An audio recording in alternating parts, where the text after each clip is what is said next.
Hello friends, कैसे हैं आप। उम्मीद करता हूँ आप बहुत अच्छे होंगे और आपकी पढ़ाई बहुत अच्छे चल रही होगी। दोस्तों, हमने पिछली वीडियो में 40 क्वेश्चन तक देख लिए थे। ई गवर्नेंस व डिजिटल वित्तीय उपकरण से पिछली वीडियो में हमने 40 क्वेश्चन देखे थे। उसके आगे क्वेश्चन दोस्तों इस वीडियो में देखेंगे। आइए दोस्तों देखते हैं नेक्स्ट क्वेश्चन से। किस मोबाइल वॉलेट से नकद भुगतान संभव है। देखिए इसमें बताइए किस मोबाइल वॉलेट से नकद भुगतान संभव है। देखिए इसमें open wallet, semi open wallet, semi closed wallet, semi closed wallet, इनमें से कोई नहीं। इसमें देखिए और बताइए किस मोबाइल वॉलेट से नकद भुगतान संभव है। फ्रेंड्स याद रखिएगा ओपन वॉलेट से, इसका आंसर ए सही है। इसमें देखिएगा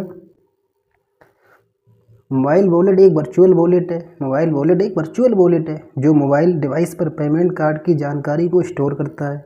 किसकी जानकारी स्टोर करता है? पेमेंट कार्ड की जानकारी स्टोर करता है। यह ई कॉमर्स मॉडल का एक रूप है जिसे व्यक्ति व व्यवसाय की सुविधा, आसान पहुंच के कारण मोबाइल डिवाइस का उपयोग करके पेमेंट करने के लिए डिजाइन किया गया। मोबाइल वॉलेट 3 प्रकार के होते हैं।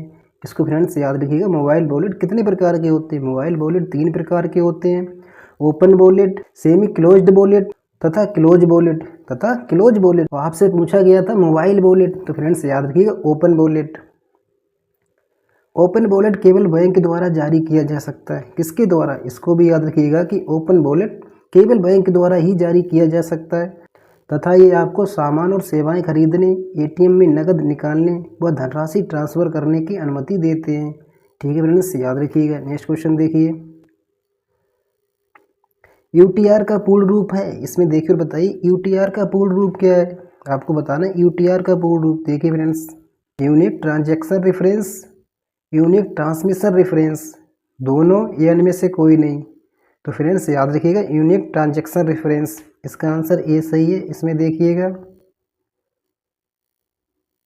यूटीआर का पूरा नाम यूनिक ट्रांजैक्शन रेफरेंस होता है। वॉइस कैरेक्टर का कोड होता है। याद रखिए फ्रेंड्स, वॉइस कैरेक्टर का कोड होता है जो किसी भी ट्रांजैक्शन की विशिष्ट पहचान के लिए आरटीजीएस सिस्टम में उत्पन्न होता है। आरटीजीएस की फुल फॉर्म भी आपको मालूम होगी, रियल टाइम ग्रॉस सेटलमेंट। क्या होती है? Real time gross settlement. इसको भी याद रखिएगा।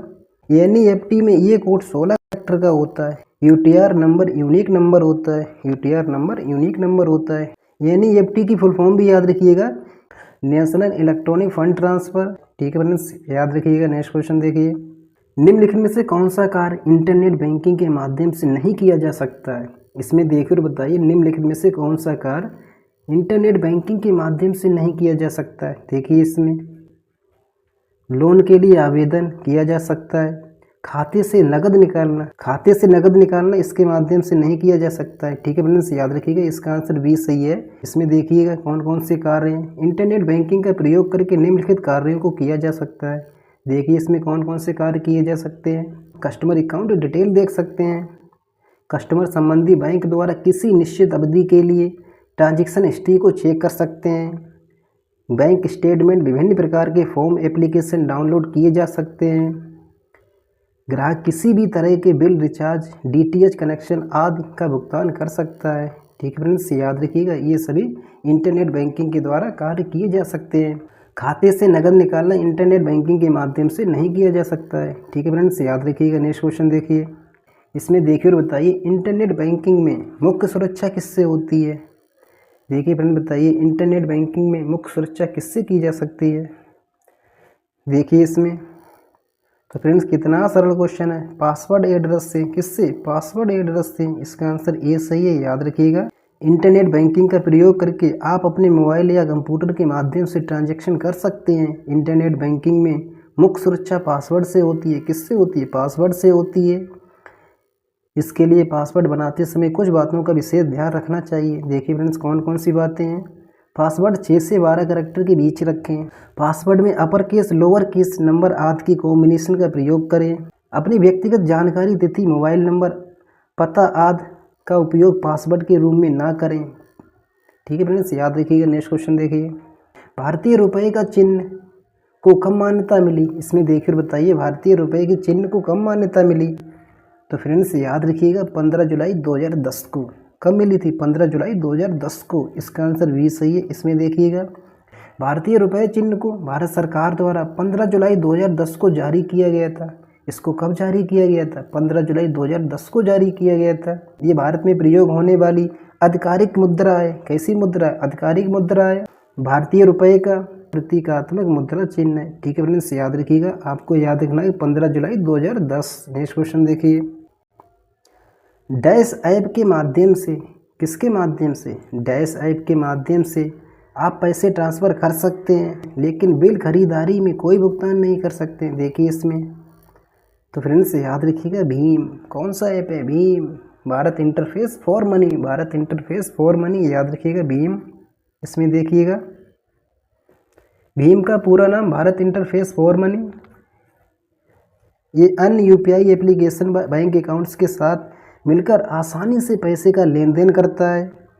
ये app NPCI, national payment corporation of India के द्वारा बनाया गया। तो फ्रेंड्स याद रखिएगा, भीम को बनाया किसने? एनपीसीआई ने, national payments corporation of India द्वारा बनाया गया। 30 दिसंबर 2016 को भारत के प्रधानमंत्री श्री नरेंद्र मोदी द्वारा इसको लॉन्च किया गया। इसको भी याद रखिएगा, भीम को कब लॉन्च किया गया? 30 दिसंबर 2016 को। कब लॉन्च किए? 30 दिसंबर 2016 को, याद रखिए। नेक्स्ट क्वेश्चन देखिए, आरटीजीएस में टी का अर्थ क्या है? देखिए इसमें बताइए, आरटीजीएस में टी का अर्थ क्या है? अगर फ्रेंड्स आपको फुल फॉर्म मालूम होगी तुरंत आपका आंसर आ जाएगा। देखिए इसमें बताइए, आरटीजीएस में टी का अर्थ क्या है? Real time gross settlement. क्या होता है? रियल टाइम ग्रोस सेटलमेंट, याद रखिएगा friends, real time gross settlement. इसमें देखिएगा, इसका आंसर ए सही है, टाइम। आरटीजीएस का पूरा नाम रियल टाइम ग्रोस सेटलमेंट, जिसका अर्थ है वास्तविक समय पर पैसे का हिसाब व्यवस्थित रखना, पैसे का हिसाब व्यवस्थित रखना। इसके माध्यम से भेजी गई रकम उसी समय प्राप्तकर्ता के खाते में बिना किसी समय अंतराल के जमा हो जाती है, बिना किसी समय अंतराल के जमा हो जाती है। ठीक है फ्रेंड्स, याद रखिएगा, real time gross settlement. Next question देखिए, बैंक मित्र कौन है? इसमें देखिए बताइए, बैंक मित्र कौन है? आपको बताना बैंक मित्र कौन है। बहुत सरल क्वेश्चन है। देखिए, बैंकों द्वारा अनुबंधित संवाददाता, याद रखिए फ्रेंड्स, इसका आंसर ए सही है। बैंक मित्र बैंकों द्वारा अनुबंधित संवाददाता होते हैं, अर्थात जो व्यक्ति बैंक अकाउंट ओपन कराने, पैसे जमा कराने, बीमा कराने समेत अन्य बैंकों के कामों में लोगों की मदद करते हैं, उन्हें बैंक मित्र कहा जाता है। ठीक है फ्रेंड्स, याद रखिएगा। नेक्स्ट क्वेश्चन देखिए, वन टाइम पासवर्ड क्यों सुरक्षित है? इसमें देखकर बताइए, वन टाइम पासवर्ड क्यों सुरक्षित है? ओटीपी क्यों सुरक्षित है? देखिए इसमें, ये जनरेट करना आसान है, इसको शेयर नहीं कर सकते, इसको शेयर नहीं कर सकते।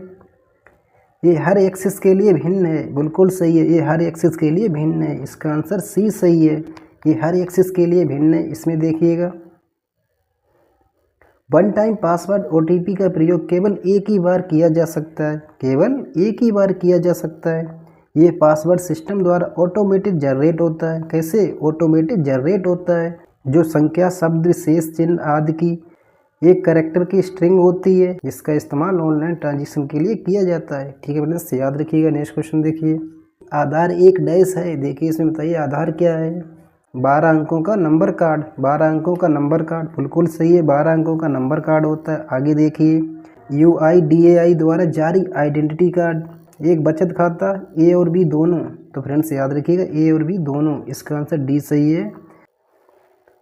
आधार 12 अंकों की एक यूनिक संख्या है, 12 अंकों की एक यूनिक संख्या है। इसको याद रखिएगा, कितने अंकों की? 12 अंकों की, जिसे भारतीय विशिष्ट पहचान प्राधिकरण भारत सरकार के द्वारा निवासियों को जारी किया जाता है। किसके लिए? निवासियों के लिए जारी किया जाता है।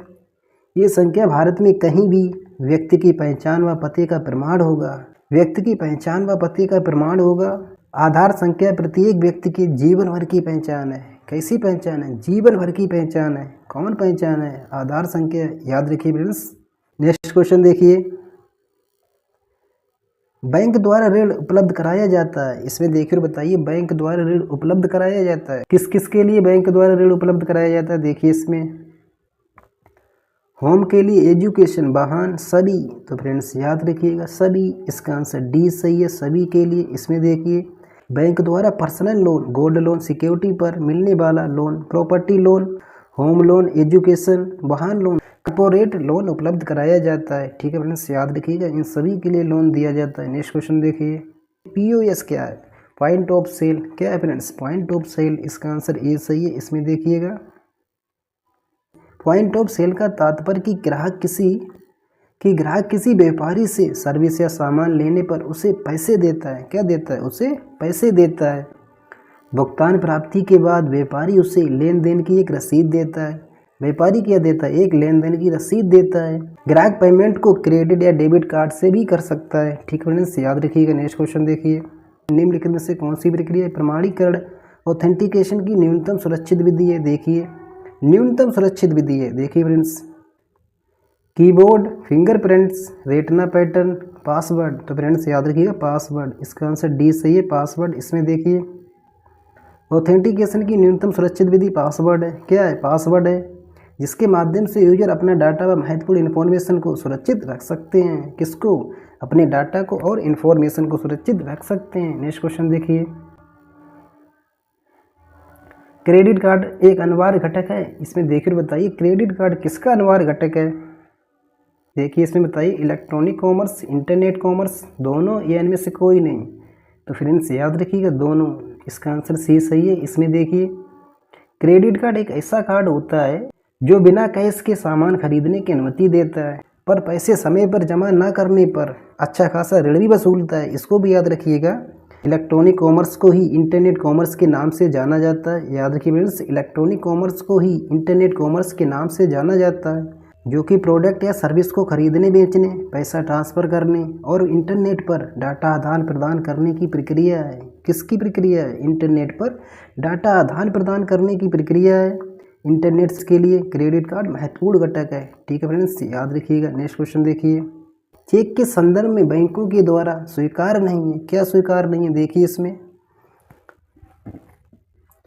ओवरराइट, कटिंग, यानी कि ओवरराइटिंग या कटिंग। देखिए फ्रेंड्स, दोनों या इनमें से कोई नहीं। तो फ्रेंड्स याद रखिए इन दोनों परिस्थितियों में चेक स्वीकार नहीं किया जाएगा, अगर ओवरराइट है और कटिंग भी है। इसमें देखिए बैंकों के लेन देन के लिए चेक एक महत्वपूर्ण माध्यम है। कैसा माध्यम है? महत्वपूर्ण माध्यम है।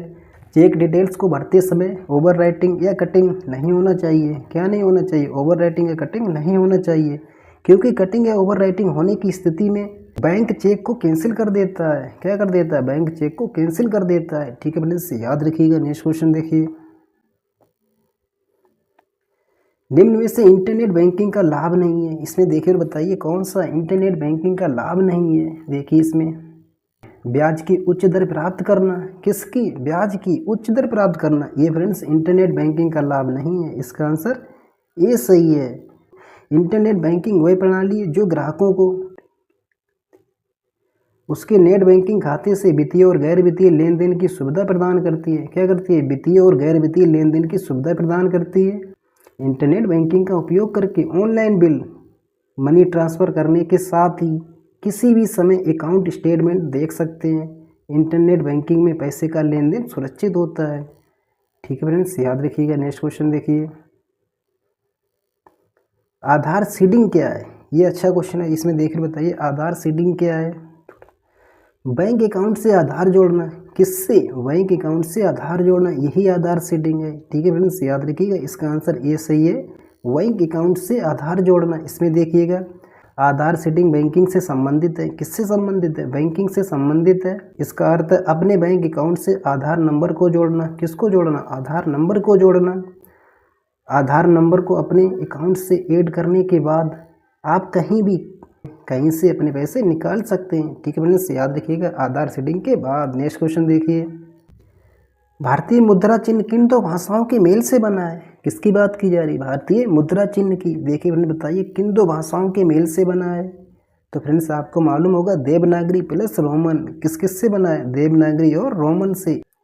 भारतीय मुद्रा चिन्ह देवनागरी लिपि के र और रोमन लिपि के अक्षर आर को मिलाकर बना है, जिसमें एक क्षैतिज रेखा भी बनी हुई है। भारत सरकार ने 15 जुलाई 2010 को ये चिन्ह स्वीकार किया था। जो पीछे आपने क्वेश्चन में देखा था, इसको भारत सरकार ने कब स्वीकार किया था? 15 जुलाई 2010 को। याद रखिए फ्रेंड्स। नेक्स्ट क्वेश्चन देखिए, बैंकिंग क्षेत्र में अधिक संख्या में किसमें? बैंकिंग क्षेत्र में अधिक संख्या में चेकों के फास्ट प्रोसेसिंग के लिए निम्नलिखित में से कौन प्रयुक्त होता है? निम्नलिखित में से कौन प्रयुक्त होता है? देखिए इसमें बताइए चेकों के फास्ट प्रोसेसिंग के लिए किसका उपयोग किया जाता है? देखिए इसमें तो फ्रेंड्स आपको मालूम होगा MICR किसका उपयोग होता है, MICR। इसका आंसर सी सही है, MICR magnetic ink character recognition. Banking क्षेत्रों में चेकों के फास्ट प्रोसेसिंग के लिए MICR का उपयोग किया जाता है। MICR का पूर्ण रूप magnetic ink character recognition. MICR 9 अंकों का होता है। कितने अंकों का होता है, 9 अंकों का होता है। कौन, MICR। MICR में पहले 3 अंक शहर का नाम, अगले 3 अंक बैंक का नाम, अगले 3 अंक बैंक का नाम। फ्रेंड्स याद रखिएगा, पहले 3 अंक शहर का नाम, अगले 3 अंक बैंक का नाम और अंतिम 3 अंक बैंक के ब्रांच के बारे में। किसके बारे में, बैंक के ब्रांच के बारे में। याद रखिए फ्रेंड्स, MICR डिवाइस का उपयोग करके कोड की जांच की जाती है तथा चेक प्रोसेस होता है। नेक्स्ट क्वेश्चन देखिए, डिजिटल पेमेंट में विस्तृत लेन देन के लिए, कैसे लेन देन के लिए, विस्तृत लेन देन के लिए पसंदीदा ट्रांसफ़र मोड है। इसमें देखिए बताइए कौन सा पसंदीदा ट्रांसफ़र मोड है। तो फ्रेंड्स याद रखिएगा RTGS, विस्तृत लेन देन के लिए RTGS real time gross settlement. इसमें देखिएगा डिजिटल पेमेंट में विस्तृत लेन देन के लिए RTGS real time gross settlement का प्रयोग होता है। इसके माध्यम से भेजी गई रकम उसी समय प्राप्तकर्ता के खाते में बिना किसी समय अंतराल के जमा हो जाती है। नेक्स्ट क्वेश्चन देखिए, इसमें देखकर बताइए इनमें से कौन सी मोबाइल बैंकिंग सेवा है। आपसे पूछा जा रहा है इनमें से कौन सी मोबाइल बैंकिंग सेवा है। देखिए इसमें balance inquiry, account transaction, payment, उपयुक्त सभी। तो फ्रेंड्स याद रखिए उपयुक्त सभी, ये सभी मोबाइल बैंकिंग सेवाएं हैं। ठीक है फ्रेंड्स, याद रखिएगा मोबाइल बैंकिंग सर्विस का प्रयोग करके अपने अकाउंट से बैलेंस चेक करना, फंड ट्रांसफ़र करना, बिल पेमेंट आदि कार्य किया जा सकता है। ठीक है फ्रेंड्स, याद रखिएगा। नेक्स्ट क्वेश्चन देखिए, बैंक गोल्ड लोन देता है, बैंक गोल्ड लोन देता है। देखिए फ्रेंड्स बताइए बैंक गोल्ड लोन कैसे देता है। ज्वेलरी का बिजनेस करने के लिए, गोल्ड ज्वेलरी खरीदने के लिए, गोल्ड ज्वेलरी गिरवी रखने पर। बिल्कुल सही है फ्रेंड्स, इसका आंसर सी सही है, गोल्ड ज्वेलरी गिरवी रखने पर। गोल्ड लोन किस पर देता है, गोल्ड ज्वेलरी गिरवी रखने पर। ठीक है फ्रेंड्स, याद रखिए इसका आंसर सी सही है। इसमें देखिए गोल्ड लोन बैंक के द्वारा तभी दिया जाता है जब हम अपने सोने के आभूषण बैंक के पास गिरवी रखें। लोन का भुगतान कर देने पर आपका आभूषण लौटा दिया जाता है। गोल्ड लोन के लिए इनकम प्रूफ की आवश्यकता नहीं होती है। ठीक है फ्रेंड्स, याद रखिएगा इनकम प्रूफ की आवश्यकता नहीं होती है। नेक्स्ट क्वेश्चन देखिए, पिन का अर्थ है। इसमें देखिए बताइए पिन का अर्थ है, PIN का क्या अर्थ है, पर्सनल आइडेंटिफिकेशन नंबर। क्या होता है फ्रेंड्स, पर्सनल आइडेंटिफिकेशन नंबर। इसका आंसर सी सही है। याद रखिए फ्रेंड्स, इसमें देखिए पिन का पूरा नाम पर्सनल आइडेंटिफिकेशन नंबर। ये एक न्यूमेरिक या अल्फा न्यूमेरिक कोड होता है। कैसा होता है, न्यूमेरिक या अल्फा न्यूमेरिक कोड होता है जो कि एक सिस्टम को एक्सेस करने वाले यूजर के ऑथेंटिकेशन प्रक्रिया में उपयोग किया जाता है। ठीक है फ्रेंड्स, याद रखिएगा। नेक्स्ट क्वेश्चन देखिए, रुपए डेबिट कार्ड क्या है। इसमें देखकर बताइए रुपए डेबिट कार्ड क्या है। डोमेस्टिक डेबिट कार्ड सभी ATM और POS मशीनों भारत के NPCI द्वारा जारी। फ्रेंड्स याद रखिए उपयुक्त सभी। इसमें देखिएगा रुपए डेबिट कार्ड स्वदेशी पेमेंट सिस्टम है। कैसा सिस्टम है, स्वदेशी पेमेंट सिस्टम है जो कि ATM कार्ड तथा लगभग डेबिट कार्ड के समान ही होता है, तथा लगभग डेबिट कार्ड के समान ही होता है। रुपए डेबिट कार्ड को वीजा या मास्टर कार्ड भी कहते हैं। इसको क्या क्या कहते हैं, वीजा या मास्टर कार्ड भी कहते हैं। रुपए कार्ड को भारतीय राष्ट्रीय भुगतान निगम NPCI national payment corporation of India के द्वारा विकसित किया गया। ये कार्ड सभी ATM और POS मशीनों द्वारा स्वीकृत है। अर्थात रुपए कार्ड के द्वारा ATM से कैश निकालने, POS और ऑनलाइन ट्रांजैक्शन की सुविधा मिलती है। पॉइंट ऑफ सेल और ऑनलाइन ट्रांजैक्शन की सुविधा मिलती है। ठीक है फ्रेंड्स, याद रखिएगा। नेक्स्ट क्वेश्चन देखिए, इसमें देखकर बताइए नेट बैंकिंग की सुविधा कौन कौन सी बैंकें प्रदान करती हैं। देखिए इसमें state bank of India, HDFC bank, bank of Baroda, उपयुक्त सभी। तो फ्रेंड्स याद रखिएगा उपयुक्त सभी। ये फ्रेंड्स क्वेश्चन सरल है पर दोस्तों सभी देखते चलिए। इन्हीं में से दोस्तों अच्छे अच्छे क्वेश्चन आपको यूट्यूब से कराए जाते हैं, आप उनको भी देखते रहिए। और दोस्तों आपको ना सभी क्वेश्चन भी देखने चाहिए, सरल भी देखिए और दोस्तों टफ क्वेश्चन भी देखिएगा और सिलेक्टेड भी देखिएगा। सभी टाइप के क्वेश्चन आपको दोस्तों जहाँ से मिले वहाँ से देखिएगा, पर दोस्तों एक बार ना सभी क्वेश्चन को जरूर देखिएगा।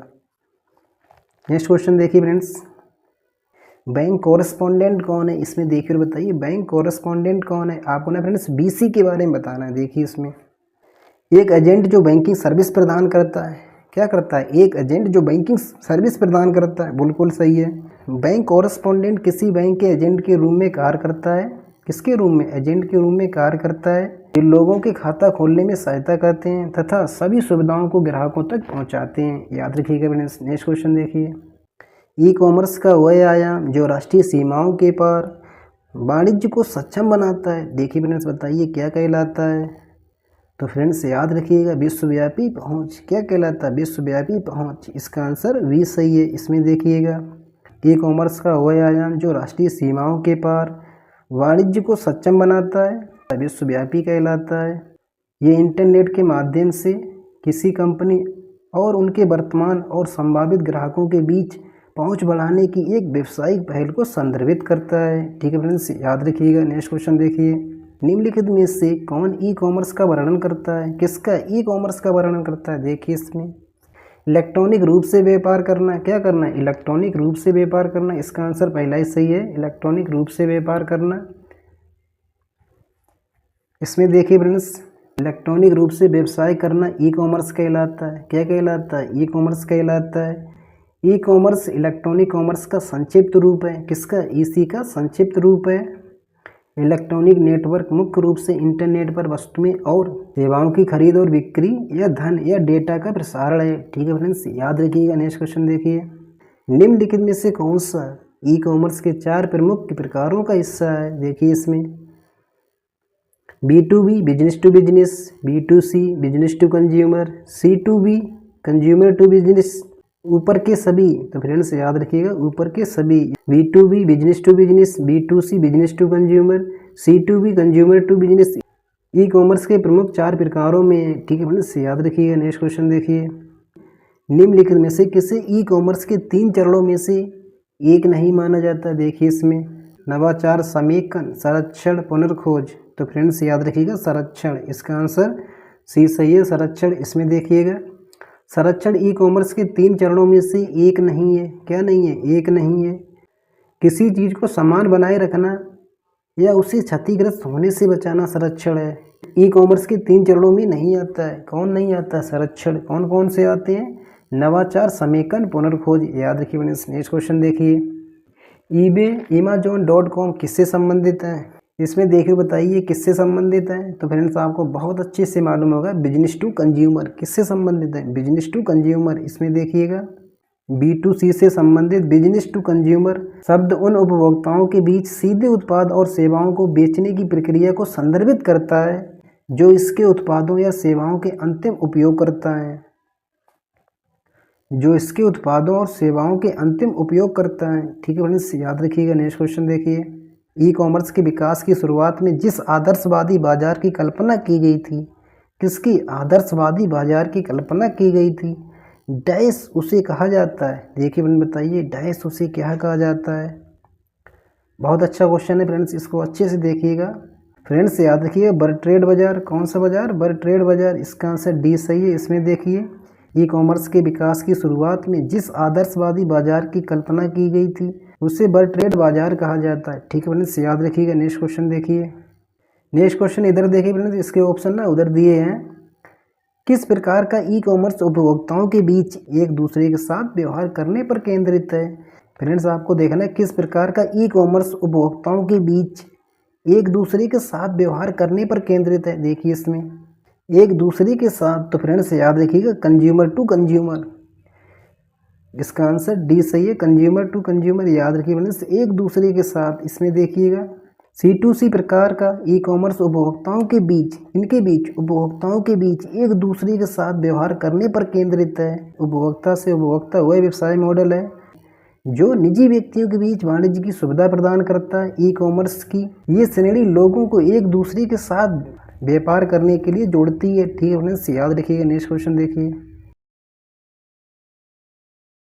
निम्नलिखित सभी प्रौद्योगिकियों जिनका उपयोग डैश को छोड़कर आपके बारे में ऑनलाइन जानकारी एकत्र करने के लिए किया जाता है। देखिए अपने बताइए किसका उपयोग किया जाता है आपके बारे में ऑनलाइन जानकारी एकत्र करने के लिए? माईचार। इसका आंसर डी सही है। इसमें देखिएगा, अज्ञात लोगों को छोड़कर अन्य सभी प्रौद्योगिकियां आपके बारे में ऑनलाइन जानकारी एकत्र करने के लिए उपयोग की जाती हैं। अनामिका या नाम प्रॉक्सी एक उपकरण है जो इंटरनेट पर गतिविधियों को अप्राप्य बनाने का प्रयास करता है। क्या करता है? अप्राप्य बनाने का प्रयास करता है। यह एक प्रॉक्सी सर्वर कंप्यूटर है जो क्लाइंट कंप्यूटर और बाकी इंटरनेट के बीच मध्यस्थ और गोपनीयता ढाल के रूप में कार्य करता है। ठीक है फ्रेंड्स, याद रखिएगा, अच्छा क्वेश्चन है। नेक्स्ट क्वेश्चन देखिए, किस वेबसाइट पर ग्लोबल इजी बाई की सुविधा है? इसमें देखिए और बताइए किस वेबसाइट पर। तो फ्रेंड्स याद रखिएगा ebay.com, इसका आंसर ए सही है, ebay.com। याद रखिए फ्रेंड्स ebay.com। नेक्स्ट क्वेश्चन देखिए, डैश बाजार में लाभ कमाने के लिए डिजाइन की गई नियोजित गतिविधियों का समूह है। इसमें देखकर बताइए, डैश बाजार में लाभ कमाने के लिए डिजाइन की गई नियोजित गतिविधियों का समूह है। तो फ्रेंड्स आपको मालूम है व्यापार मॉडल है। कौन सा मॉडल है? व्यापार मॉडल है। इसका आंसर ये सही है फ्रेंड्स, याद रखिएगा व्यापार मॉडल। इसमें देखिए, व्यापार मॉडल किसी बाजार में लाभ कमाने के लिए डिजाइन की गई नियोजित गतिविधियों का समूह है। ठीक है फ्रेंड्स, याद रखिएगा। नेक्स्ट क्वेश्चन देखिए, B2C business to consumer e commerce में बेचने के लिए सर्वोत्तम उत्पाद है। देखिए फ्रेंड्स, तो फ्रेंड्स याद रखिएगा डिजिटल उत्पाद। कौन से उत्पाद? डिजिटल उत्पाद। इसका आंसर बी सही है। इसमें देखिए, B2C ई कॉमर्स में बेचने के लिए सर्वोत्तम उत्पाद डिजिटल उत्पाद है। कौन से उत्पाद हैं? डिजिटल उत्पाद है।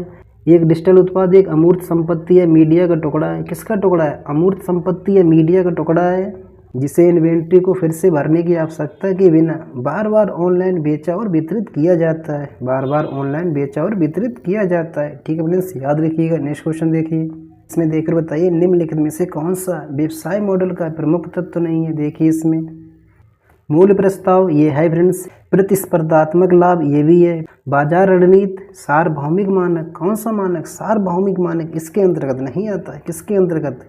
व्यवसाय मॉडल का प्रमुख तत्व नहीं है। कौन सा? सार्वभौमिक मानक। देखिए इसमें सार्वभौमिक मानक किसी व्यवसाय मॉडल का प्रमुख तत्व नहीं है। व्यवसाय मॉडल के प्रमुख तत्व देखिए, इनको अच्छे से याद भी करिएगा, इनको देखिएगा और इनको अच्छे से याद करिएगा। और देखिए फ्रेंड्स, आपसे पूछा गया इनमें से कौन सा नहीं है, तो फ्रेंड्स इस तरह से आपको ना ये सभी याद करने हैं। मूल प्रस्ताव। कौन सा प्रस्ताव? मूल प्रस्ताव। राजस्व मॉडल, राजस्व मॉडल। बाजार अवसर, बाजार अवसर।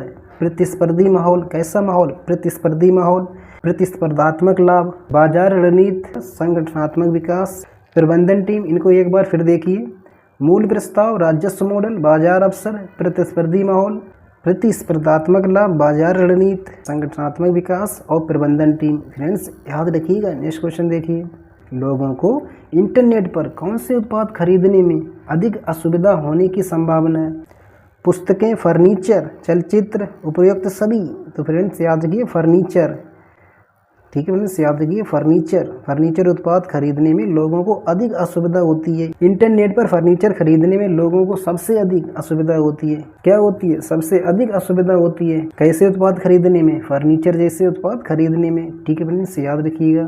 फ्रेंड्स चैनल को सब्सक्राइब जरूर करिएगा। दोस्तों मैं आपको ना बीच में बिल्कुल नहीं बोलता हूँ, एक बार भी नहीं बोलता हूँ। आपने देखा भी होगा पूरा वीडियो, मैंने बीच में आपसे एक बार भी नहीं बोला कि आप चैनल को सब्सक्राइब करिएगा या वीडियो को लाइक करिए या अपने दोस्तों से शेयर करिएगा। आपकी मर्जी है दोस्तों, वीडियो को लाइक भी करिएगा, चैनल को सब्सक्राइब भी करिएगा और अपने दोस्तों से शेयर भी करिएगा। मिलते हैं इसी तरह से नेक्स्ट वीडियो में। जय हिंद, जय भारत।